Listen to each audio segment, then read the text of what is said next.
Ginga here from Atlanta Public Speaking, and I want to invite you to attend my special seminar tonight called The Art of Public Speaking.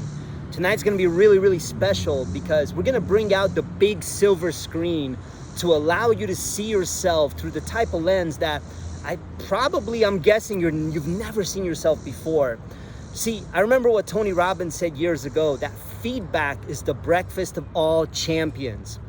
Tonight, what I want to do is I want to create the type of experience that's going to give you the type of feedback so that you can see how you come across when you speak up at team meetings, when you do a client presentation, if you have like a big speech coming up, or if you have to do an event or a seminar, whatever it is.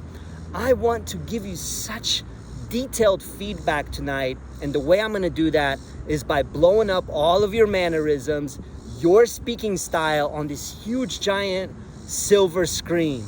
It's gonna be so cool. I can't always do this because it's a big setup, but tonight I will be bringing a silver screen, and I want you to show up. Trust me, you're not gonna want to miss tonight's seminar. It's gonna be very special. You won't regret it. Be there. Intelligent Office in Roswell, 6 p.m. Thank you. I'll see you there.